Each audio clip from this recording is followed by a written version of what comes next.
তোমরা যারা এসএসসি 2026 পরীক্ষা দিয়েছো তোমাদের রেজাল্ট হঠাৎ পিছিয়ে যাচ্ছে কি? দেখো তোমাদের রেজাল্ট নিয়ে ইতিমধ্যে পিছিয়ে যাচ্ছে কি তোমাদের এসএসসি পরীক্ষার রেজাল্ট 2026 নিয়ে শিক্ষামন্ত্রী ডক্টর আনমা এহসানুল হক মিলন তিনি কিন্তু জানিয়েছিলেন একাধিকবার যে 20 জুলাইয়ের মধ্যেই তোমাদের রেজাল্ট প্রকাশ করার কথা। তিনি জানিয়েছিলেন যে 20 জুলাই তোমাদের এসএসসি পরীক্ষার রেজাল্ট প্রকাশ করবেন।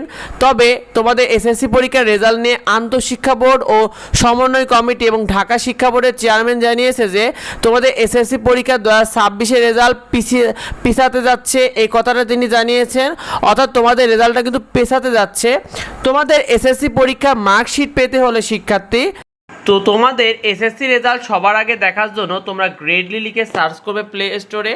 সার্চ করার পরে এখানে গ্রেডলি যে অ্যাপটা দেখতে পাচ্ছ জিপিএ সিজিপিএ এন্ড রেজাল্ট, এই অ্যাপটা তোমরা কিন্তু ইনস্টল করে ফেলবে শিক্ষার্থীরা। কারণ এই অ্যাপে তুমি কিন্তু সবার আগে তোমার রেজাল্টটা পেয়ে যাবে। কারণ যখন তোমাদের রেজাল্ট দিবে তখন কিন্তু তোমাদের সার্ভার অনেক ডাউন থাকবে। সুতরাং এই অ্যাপের মাধ্যমে তুমি কিন্তু সবার আগে তোমার এসএসসি রেজাল্টটা দেখে নিতে পারবে। তো এই অ্যাপে তুমি দেখো এখানে এসএসসি এইচএসসি রয়েছে, ডিপ্লোমা রয়েছে, অনার্স রয়েছে। তোমরা এখানে এসএসসি এইচএসসির উপর ক্লিক করার পরে এখানে তুমি বোর্ড রেজাল্ট রয়েছে, অল বোর্ড রেজাল্ট রয়েছে, এসএমএস এর মাধ্যমে তুমি তোমার রেজাল্ট দেখতে পারবে। আমরা বোর্ড রেজাল্টে গেলাম। বোর্ড রেজাল্টে যেয়ে তোমার এখানে যাবতীয় তোমার কোন বোর্ড তুমি সেটা সিলেক্ট করে, তোমার এক্সামের তোমার এসএসসি সিলেক্ট করে, ইয়ারটা সিলেক্ট করে, ইন্ডিভিজুয়াল সিলেক্ট করে, তোমার রোল রেজিস্ট্রেশন নাম্বার দিয়ে তুমি কিন্তু সবার আগে এখান থেকে তোমার রেজাল্টটা পেয়ে যাবে।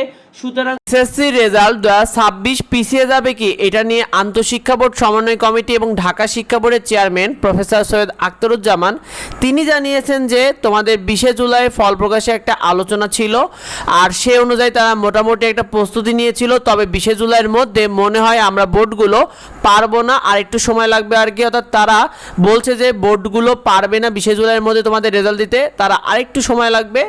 এই প্রসঙ্গে তিনি আরও জানিয়েছেন যে আমাদের প্রস্তুতি অলমোস্ট ডানের দিকে, আরও 2 থেকে 4 দিন হলে আমরা ঠিক জায়গায় চলে যেতে পারি। অর্থাৎ 20-এর পরে কয়েকদিন লাগতে পারে, অর্থাৎ 20 জুলাইয়ের পরও কয়েকদিন লাগতে পারে, এই বিষয়টা তিনি জানিয়েছেন। এক্ষেত্রে 1 সপ্তাহ লাগতে পারে বা তার আগেও হতে পারে, এই বিষয়টি জানিয়েছেন। অর্থাৎ তোমরা এতটুকু নিশ্চিত থাকো যে 20 জুলাই তোমাদের রেজাল্ট প্রকাশ করার সম্ভাবনা নেই, তোমাদের রেজাল্টটা পিছিয়ে যাচ্ছে, এটাই তিনি এক প্রকার নিশ্চিত করে দিয়েছে। তো পরবর্তী আপডেটগুলো পেতে অবশ্যই আমাদের সাথে যুক্ত হও, আর এই ভিডিওটা তোমার বন্ধুদের মধ্যে শেয়ার করে দাও যাতে অন্যরা এই বিষয়টি জানতে পারে। সবার আগে সঠিক আপডেটটি পেতে আমাদের এডুবঙ্গ ইউটিউব চ্যানেলকে সাবস্ক্রাইব করে রেখো, এডুবঙ্গ ফেসবুক পেজকে ফলো দিয়ে রেখো। দেখা হয় পরবর্তী ভিডিওতে। ধন্যবাদ সবাই।